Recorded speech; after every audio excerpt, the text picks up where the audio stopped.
नमस्कार, debate central में एक बार फिर आप सभी का स्वागत है। मैं हूं संजय उपाध्याय।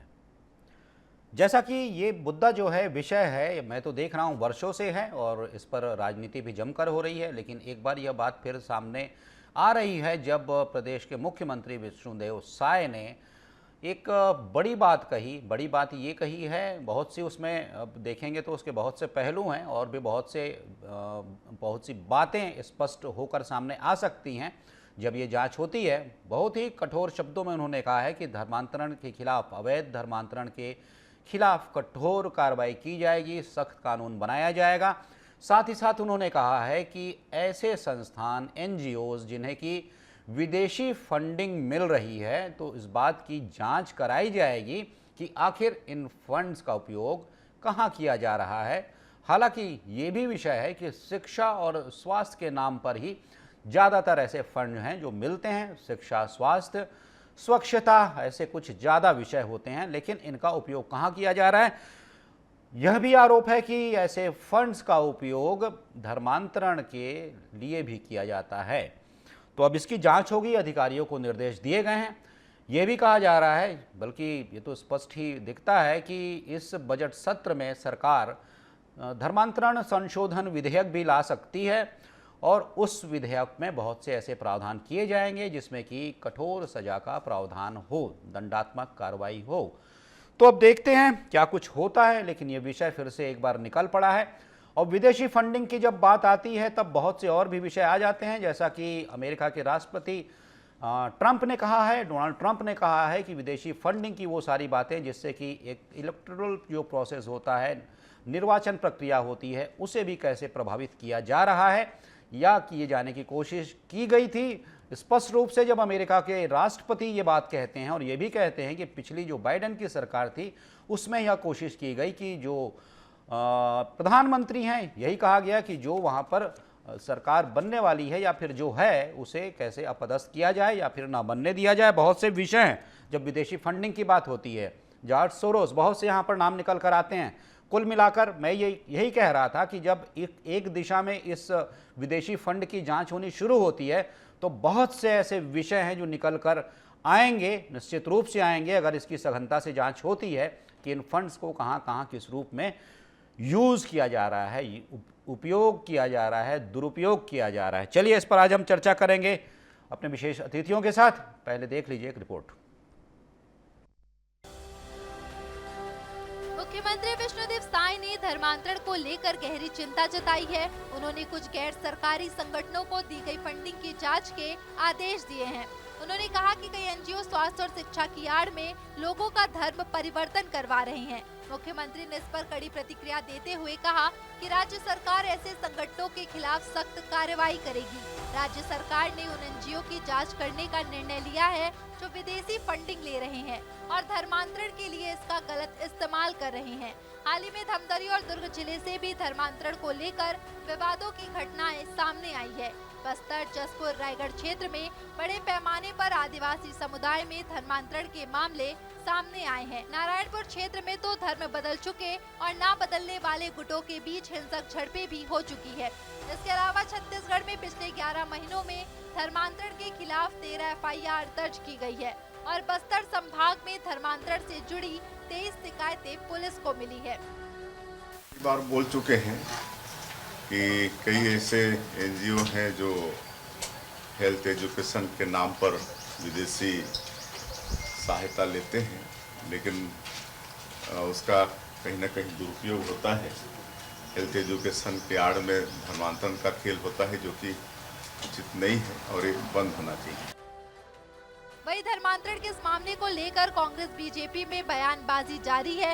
एक तरफ सीएम विष्णुदेव साय का कहना है कि उनकी सरकार सभी धर्मों का सम्मान करती है, लेकिन यदि कोई संस्था अवैध धर्मांतरण के मामले से समाज में अस्थिरता फैलाने की कोशिश करती है तो सरकार उसे किसी भी कीमत पर बर्दाश्त नहीं करेगी। दूसरी तरफ कांग्रेस ने मुख्यमंत्री के इस बयान पर पलटवार किया है। कांग्रेस का कहना है कि राज्य और केंद्र दोनों जगह बीजेपी की सरकार है और मुख्यमंत्री को सोच समझकर बयान देना चाहिए। उनका यह भी कहना है कि पहले कार्रवाई होनी चाहिए, फिर इसके बारे में बताया जाना चाहिए। कांग्रेस में दोनों पार्टियों की सरकारों के कार्यकाल में हुए धर्मांतरण पर भी जवाब मांगा है। माननीय मुख्यमंत्री जी का यह बयान बहुत ही हास्यास्पद बयान है। केंद्र में उनकी भारतीय जनता पार्टी की सरकार है, राज्य में भाजपा की सरकार है, और वो स्वयं इस बात को स्वीकार कर रहे हैं कि जो विदेशी फंडिंग आ रहा है शिक्षा के नाम पर, उसको वो जो धर्मांतरण के लिए दुरुपयोग हो रहा है। अरे तो आप क्या कर रहे हैं? आपकी सरकार दोनों जगह है, ये तो आपको स्वयं कार्रवाई करनी चाहिए, और कार्रवाई करने के बाद जनता को बताना चाहिए कि हमने इस तरह की कार्रवाई करी है। आप चुपचाप मुखदर्शक बने बैठे हैं। आप इस प्रदेश के मुखिया हैं, आपको बहुत सोच समझ करके इस तरह की बातें करनी चाहिए। बताया जा रहा है कि धर्मांतरण के विषय पर कठोर कानूनी प्रावधान सुनिश्चित करने के लिए सरकार बजट सत्र के दौरान धर्मांतरण संशोधन विधेयक लाने जा रही है। अब देखना यही होगा कि लाए जाने वाले विधेयक का स्वरूप क्या होता है और कैसे प्रावधान होते हैं, जो अवैध रूप से किए जाने वाले धर्मांतरण पर अंकुश लगाने में कितने सार्थक सिद्ध होता है। Bureau report, TA news plus, Raipur.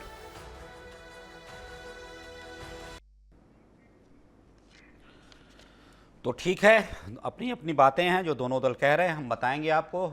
चलिए चर्चा की शुरुआत कर लेते हैं। परिचय करवा दूं, जो विशेष अतिथि मेरे साथ जुड़े हुए हैं। गंधर्व पांडे जी हैं, प्रवक्ता हैं भारतीय जनता पार्टी के। गंधर्व जी, स्वागत है आपका। श्रुति शुक्ला जी हैं, प्रवक्ता हैं कांग्रेस की। श्रुति जी, स्वागत है आपका भी। साथ ही साथ रमेश पांडे जी हमारे साथ जुड़े हुए हैं, वरिष्ठ पत्रकार हैं, आपका भी बहुत बहुत स्वागत है रमेश पांडे जी। गंधर्व जी यही कह रहे हैं, धनेंद्र साहू जी यही कह रहे हैं, और मैं कांग्रेस के नेताओं को भी सुन रहा था, यही कह रहे हैं कि सरकार आपकी है, अब आप कार्रवाई कीजिए। जितने भी धर्मांतरण के ऐसे मामले हैं जो जबरिया किए गए हैं या फिर अवैध रूप से किए गए हैं, कार्रवाई कीजिए। दूसरी बात मैं देख रहा था कि जो आंकड़े हैं, मैं कांग्रेस का एक देख रहा था कि उन्होंने जो कुछ आंकड़े जारी किए थे और बताया था कि 2003 से 2011 के बीच जब भाजपा की सरकार थी, उस समय 80,000 के लगभग धर्मांतरण हुए। ये आंकड़ा दिया है कांग्रेस ने। गंधर्व जी, देखिए, निश्चित तौर पे वो बहुत ही एक सीनियर लीडर हैं जी। वॉइस रिपीट हो रहा है शायद। जी देखिए, इको हो रहा है, ठीक कीजिए। जी। निश्चित तौर पे एक बहुत ही संवेदनशील मुद्दा है, और कांग्रेस के बहुत ही सीनियर लीडर हैं धनेंद्र साहू जी। उन्होंने जो कहा और जो आंकड़े कांग्रेस पार्टी ने जारी किए जी, उनको किसी भी प्रकार से जब आप देखेंगे तो सभी विषयों पे बोलने का, टिप्पणी करने का जो मौलिक अधिकार है, जिस प्रकार का आचरण कांग्रेस पार्टी कर रहा है, वो खो चुके हैं। इसका मैं उदाहरण आपको पूरा शुरुआत से देना चाहूंगा। सन 1960 की बात है। आजादी के पहले कुछ ब्रिटिशर्स आए थे जिन्होंने यहाँ कैथोलिक मान्यता को बढ़ावा देने का काम किया था। 1960 में रायगढ़, जशपुर और इन सरगुजा जिलों में वहां पर ये कैथोलिक मिशनरीज की संख्या एकाएक 2% से 10% हो जाती है जी। फिर इमरजेंसी लगाया जाता है। इमरजेंसी के बाद जब 1990 में फिर आंकड़े आते हैं तो रायगढ़ जिला, जो उस समय अविभाजित जिला था, और सरगुजा जिला, यहाँ मिलाकर के कुल आबादी 20 से 22% तक आ जाती है। फिर सन 2000 में जब तत्कालिक मुख्यमंत्री अजीत जोगी जी, जिसका सभी को पता है कि किस धर्म पंथ के तरफ उनका विशेष झुकाव था और किसको संरक्षण उनका प्राप्त है, कहां से इतने मिशनरीज आए, तो उनके कार्यकाल में भी इनकी ताबड़तोड़ वृद्धि हो जाती है। तो उसके बाद का जो इन्होंने वहां पर जो बीज बो के रखे थे, उसका परिणाम आज तक के छत्तीसगढ़ प्रदेश को भुगतना पड़ रहा है। अब छत्तीसगढ़ प्रदेश की जो भौगोलिक स्थिति है, जो यहाँ की डेमोग्राफी है, उसको बदलने का एक प्रयास है।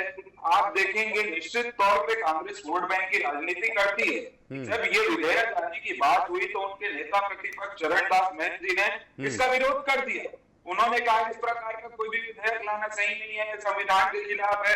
मैंने कई बार आपके चैनल के माध्यम से कहा है कि ये कांग्रेस पार्टी के लोग जो है वो स्यूडो सेक्युलरिज्म तक शूला ओढ़ करके बैठे रहते हैं। इनका अंतिम लक्ष्य केवल और केवल सोनिया गांधी जी, राहुल गांधी जी, जॉर्ज सोरोस और इस प्रकार की मानसिकता के लोगों को खुश करके अपना व्यक्तिगत लाभ पाना रहता है। उसी के आधार पे ये बेबुनियाद आरोप लगाना और इस प्रकार की चीजों को, जिससे हम मजबूत करना चाहते प्रदेश को कि ऐसी चीजें ना हो सके, उसमें अनर्गल बयानबाजी करना।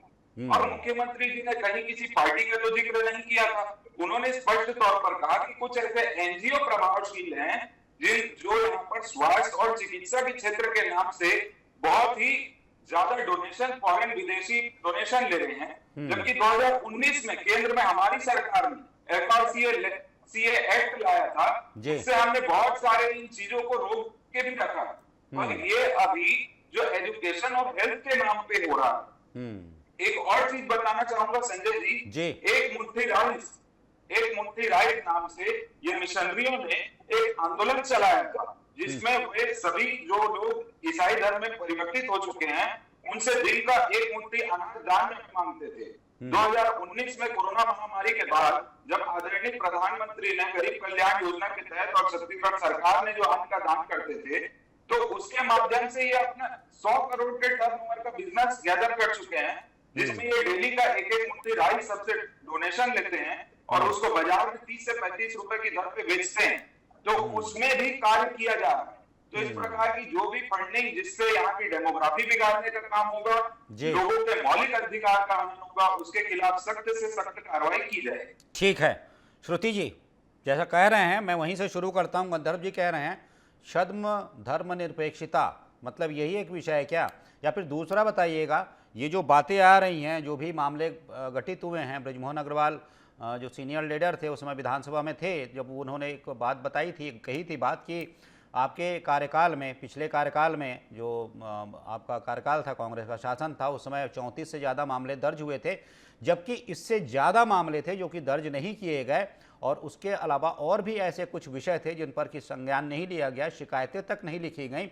ये एक विषय है। तो क्या ऐसा अगर कानून आता है, देखिए इसमें तो स्पष्ट लिखा हुआ है कि अवैध रूप से अगर धर्म परिवर्तन किया जाता है, भाई धार्मिक स्वतंत्रता तो संवैधानिक अधिकार है, अगर वैध रूप से कोई किसी धर्म में जाना चाहे, किसी की भी दीक्षा ग्रहण करना चाहे, तो इसका स्वतंत्रता यह अधिकार है उसका, वो कर सकता है। लेकिन अवैध रूप से, अवैध धर्मनिरपेक्षता के खिलाफ ही तो कानून आ रहा है ना, तो इसमें सहमति क्यों नहीं, इसमें साथ क्यों नहीं? श्रुति जी।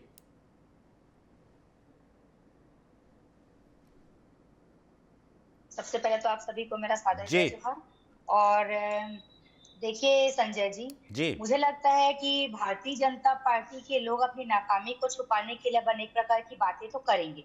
अभी मैं बीजेपी के जो हमारे प्रवक्ता हैं, हमारे भाई गंधर्व पांडे जी, उनकी बातों को सुन रही थी। इनकी सोच जो है इतनी निचले स्तर की है कि इनकी बातों को सुन करके ना मुझे शर्म आती है।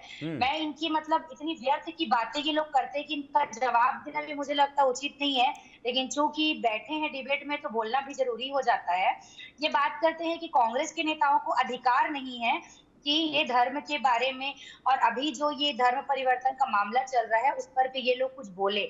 अरे भाई, क्यों जो कांग्रेस पार्टी में रहता है वो क्रिश्चियन बन गया क्या? मैं श्रुति शुक्ला हूं तो मैं क्रिश्चियन बन गई? मैं आपसे पूछना चाहती हूँ, क्या फालतू की बातें करते हैं लोगों को बरगलाने वाली। इसके पहले भी मैं इन भाई साहब के साथ डिबेट में बैठी थी, इन्होंने कोई जॉर्ज सोरोस का नाम लिया था। ये कौन जॉर्ज सोरोस है, इसको हम आज तक जानते नहीं है। कांग्रेस पार्टी में पिछले 9 से 10 साल से हूँ, मैं खुद एक ब्राह्मण लड़की हूँ। ये कौन जॉर्ज सोरोस है भाई? मतलब भारतीय जनता पार्टी के लोगों से कोई इनका पुराना ये जो जॉर्ज सोरोस हैं श्रुति जी, ये जो जॉर्ज सोरोस हैं, ये ओपन सोसाइटी फाउंडेशन से जुड़े हुए थे, और ओपन सोसाइटी फाउंडेशन जो है ये IFES एक संस्था है, international foundation of electoral reform. ये संस्था ने, जो कहा जाता है YS कुरैशी जो मुख्य निर्वाचन आयुक्त थे उस समय, तो उन्होंने एक समझौता किया था मतदाता टर्नओवर बढ़ाने के लिए, और ये जो समझौता हुआ था ये जॉर्ज सोरोस की ओपन सोसाइटी फाउंडेशन से हुआ था। और जॉर्ज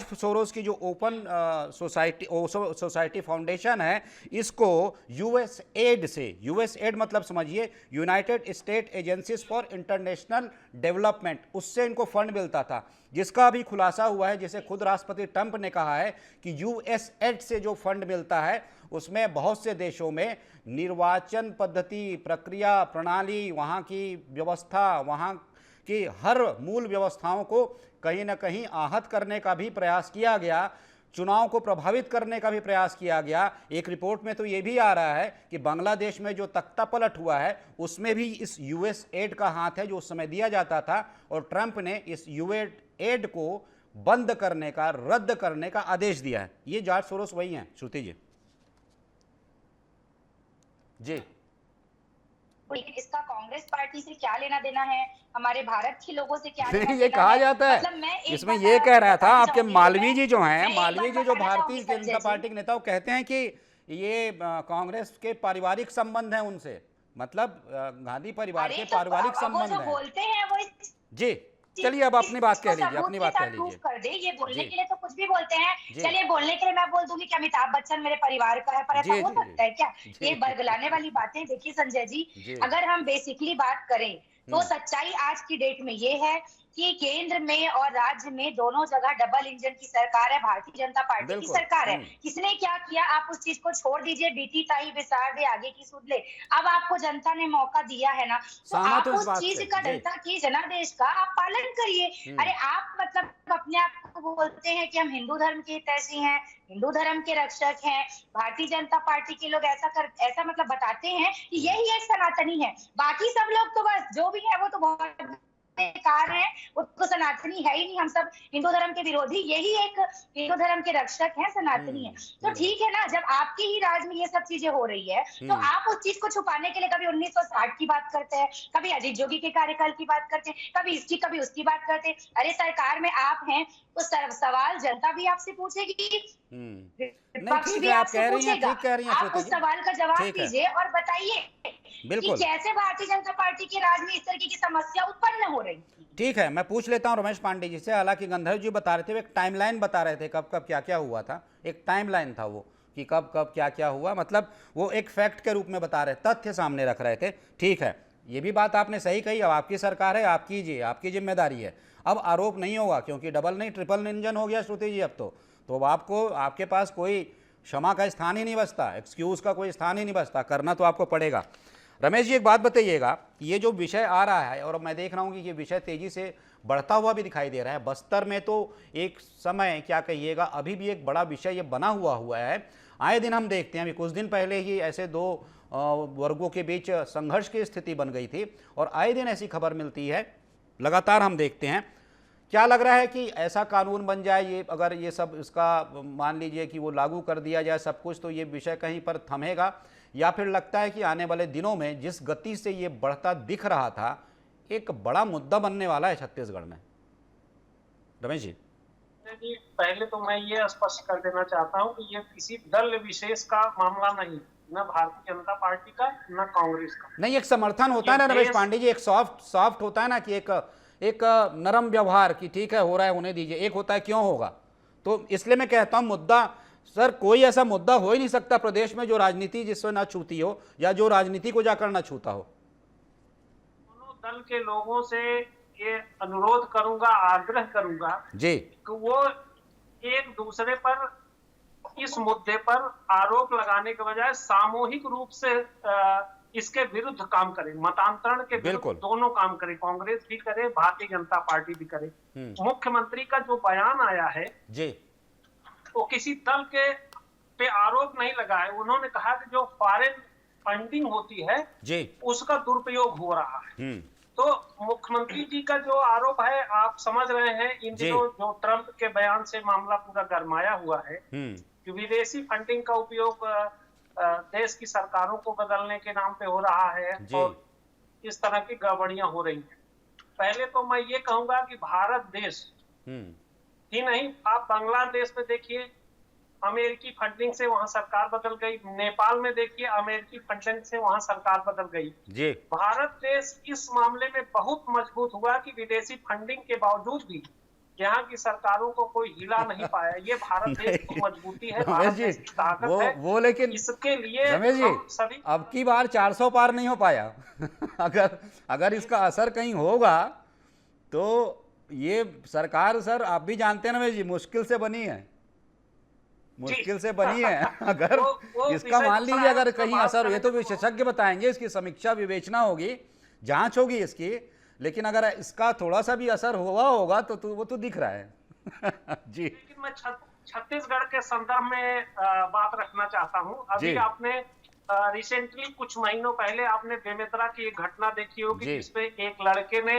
अपनी पत्नी और सास पर मतांतरण के लिए दबाव बनाने के कारण आत्महत्या कर दिया था। ये मामला बहुत तेजी से सार्वजनिक हुआ था जी। आप दूसरी तरफ देखिए, मैं ये धमतरी का मामला था, धमतरी का। जी 8 दिसंबर 1918।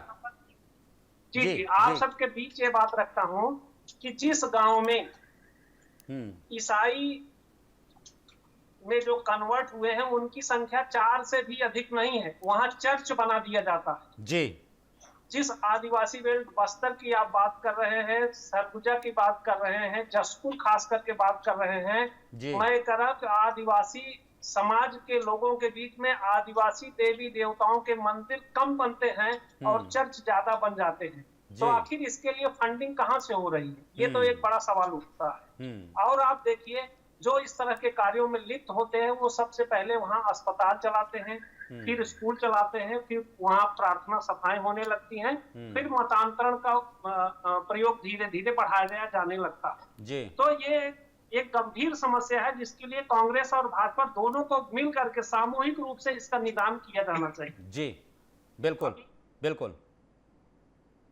नया बजट सत्र होने वाला है जी, इसमें ये संभावना लग रही है कि हो सकता है कोई बिंदु, इस बिंदु पर कोई बात वहाँ ऐसी या कोई नया विधेयक लाने की कोशिश की जाए, ऐसा मेरे समझ में आ रहा है। अगर ऐसा विधेयक आता है तो उस पर कांग्रेस को भी समर्थन करना चाहिए।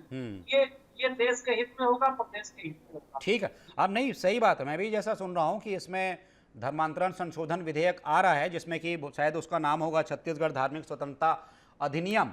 और जो मैं पढ़ रहा था कि 3-4 राज्यों की स्टडी की गई है इसमें कि वहाँ पर जो ऐसे नियम कानून बने हैं तो उसमें क्या प्रावधान है, बहुत से विषय है। हालांकि विधानसभा के जो पटल पर रखा जाना है उसका खुलासा पहले नहीं होता है, जो विधेयक अभी कानून नहीं बना है, कानून बनने के बाद ही सबके सामने आता है। तो अभी देखते हैं उसमें क्या कुछ प्रावधान होते हैं, लेकिन कुछ ऐसे विषय हैं जिनकी चर्चा है कि धर्म परिवर्तन करने पर आपको सूचना देनी होगी। बहुत से ऐसे प्रावधान हैं, सज़ा का भी प्रावधान है, 2 से 10 वर्ष की सज़ा हो सकती है, 10 साल की सज़ा हो सकती है, जुर्माना भी है।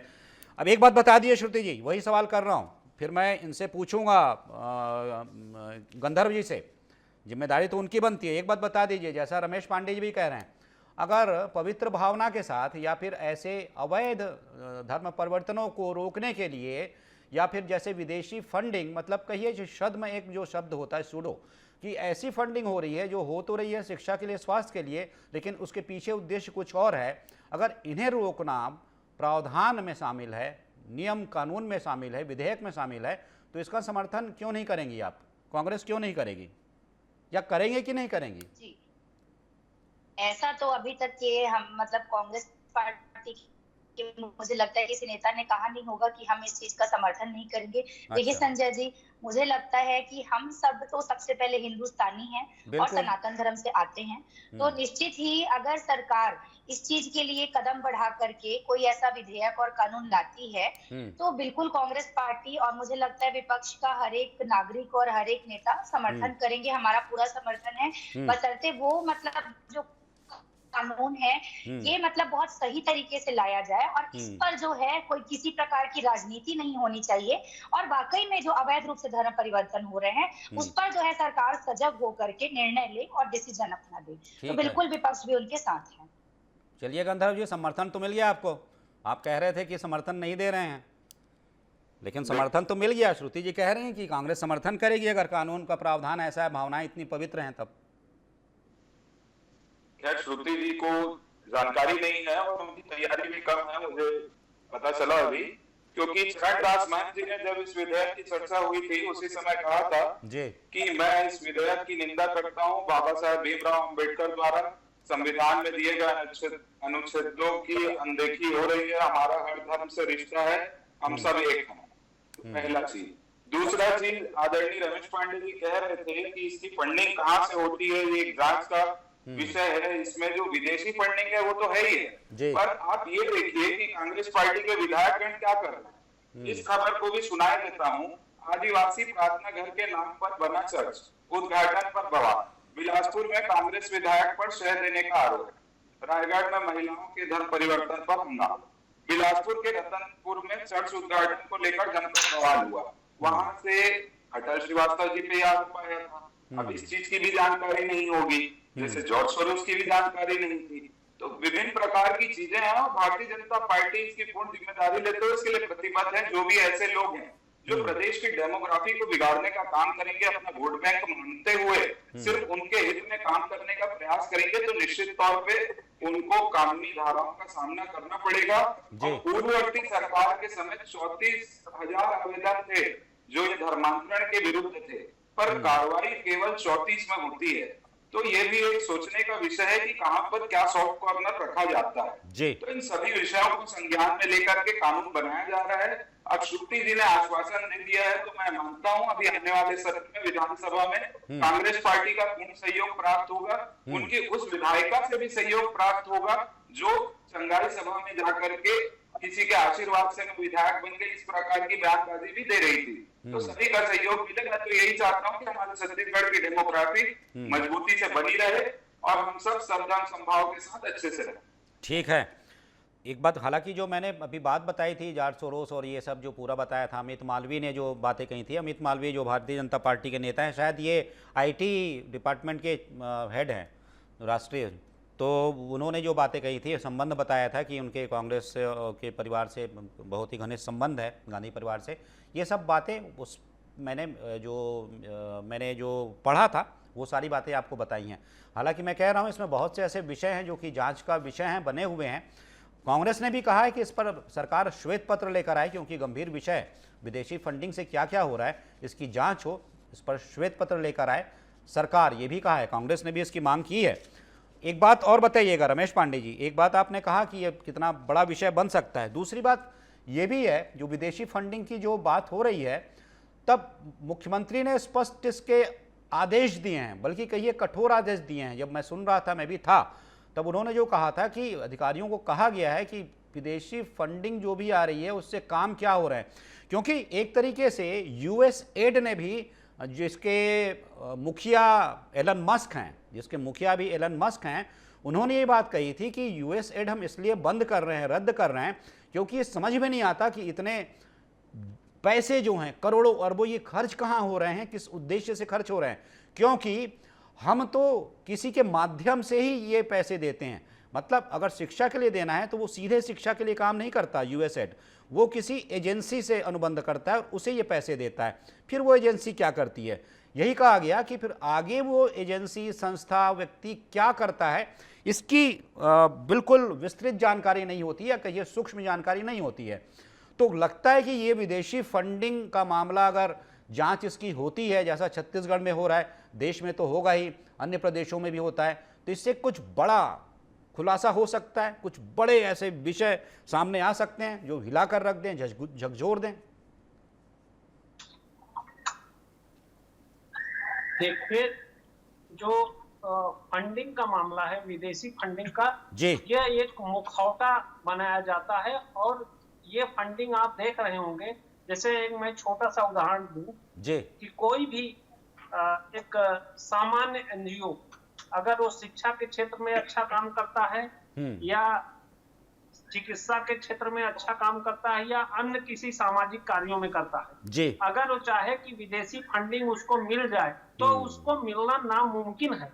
ये विदेशी फंडिंग उन्हीं लोगों को मिलती है जिनकी राजनीतिक ऊंची पहुंच होती है या कोई पॉलिटिकल इन्फ्लुएंस चलाने वाले पकड़ होती है, या तमाम पॉलिटिकल पार्टी से जुड़े लोग अलग अलग नामों से NGO बना करके इस तरह की फंडिंग लेते हैं और नाम जिसका रहता है उसका उपयोग न करके दूसरे मदों में उपयोग करते हैं। तो पहली बात ये होनी चाहिए कि जो फॉरेन फंडिंग कहाँ हो रही है, उसका उपयोग कहाँ किया जा रहा है, इसके लिए एक बाकायदा मैनुअल तैयार होना चाहिए और ये स्पष्ट होना चाहिए कहाँ ये फंडिंग हो रही, ये कार्य हो रहे हैं। जैसे आपने देखा अपने देश में तमाम जो औद्योगिक घराने हैं वो CSR फंड से काम कराते हैं, तो ये स्पष्ट रहता है कि ये फला स्कूल में दे रहे हैं, ये फला जगह छात्रावास बनवा रहे हैं, फला जगह किताबें कापी मुहैया कराए जा रहे हैं, ये बात तो समझ में आती है। लेकिन विदेशी फंडिंग जो हो रहा है उसका उपयोग हम कहाँ कर रहे हैं, ये बात समझ में नहीं आती। इसकी बाकायदा जांच होनी चाहिए, इसके लिए बाकायदा नियमावली तैयार होना चाहिए और वो फंडिंग कौन NGO कर रहा है उसका ऑडिट भी किया जाना चाहिए।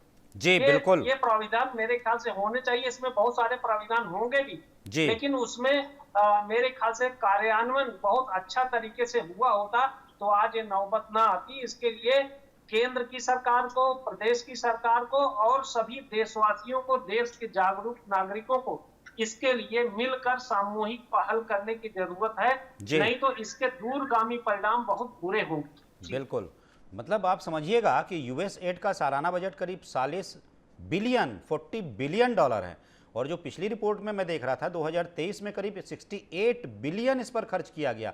आप समझ लीजिए कितनी बड़ी राशि है ये। अमेरिका और भारत के बीच जो व्यापार घाटा है वो भी करीब 43 बिलियन डॉलर का है और उससे ज़्यादा का ये एड दिया जा रहा है।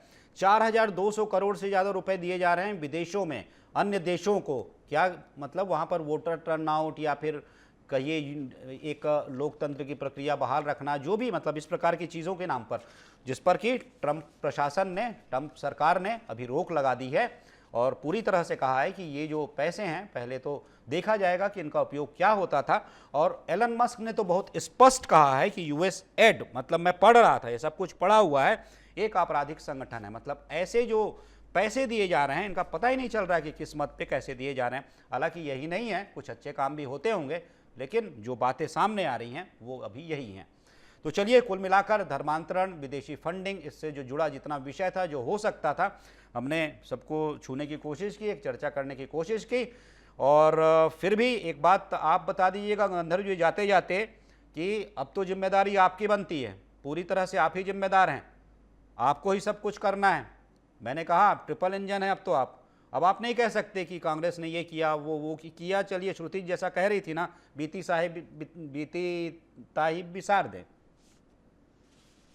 गंधर्व जी देखिए, निश्चित तौर पे भारतीय जनता पार्टी अपना काम बखूबी करना जानती है, इसीलिए हम इस विधेयक को ला रहे हैं। सन 2006 में भी ऐसे विधेयक लाया गया था, जो उस समय के तत्कालिक राज्यपाल थे उन्होंने उसे पारित नहीं होने दिया। उसके बाद वो प्रेसिडेंट ऑफ इंडिया की तरह तलब रखा गया। उस समय सबको पता है किसकी सरकार केंद्र में थी, कौन राष्ट्रपति थे और किसके कारण ये सारी चीजें राज्यपाल की किसके संरक्षण में वो विधेयक लटक गया। तो हम शुरुआत से इसके लिए प्रयासरत हैं और अभी भी जो जनता ने हमें जिम्मेदारी दी है हम उसके लिए निहित कार्यरत रहेंगे और छत्तीसगढ़ की डेमोग्राफी से कोई भी किसी भी प्रकार का खिलवाड़ नहीं होने देंगे और निरंतर कर वापसी अभियान के माध्यम से भी जिन लोगों को दबाव पूर्वक परिवर्तित किया गया है, उनका मतांतरण कराया गया है, उनको वापस लेकर आएंगे।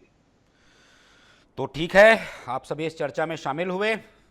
माना जाना चाहिए कि जब विधेयक आएगा तब इसके सार्थक परिणाम देखने को मिलेंगे। आप सभी इस चर्चा में शामिल हुए। गंधर्व जी बहुत बहुत धन्यवाद आपका। श्रुति जी आप जुड़ी, आपका भी बहुत बहुत धन्यवाद। रमेश पांडे जी आप भी इस चर्चा में शामिल हुए, बहुत बहुत धन्यवाद आपका इस चर्चा में शामिल होने के लिए। तो जैसा कि एक विषय था, विषय तो बड़ा था लेकिन फिर भी कुछ उसके बड़े पहलू थे, बड़े इसके समझिए कि अलग अलग आयाम थे जिस पर हमने चर्चा की है। चर्चा का मूल यही था कि जो धर्मांतरण होते हैं या फिर ऐसे काम होते हैं, अवैध तरीके से जो ऐसे काम होते हैं, उनके लिए पैसों की व्यवस्था कहाँ से होती है। धर्मांतरण एक बड़ा विषय क्यों बनता जा रहा है छत्तीसगढ़ में।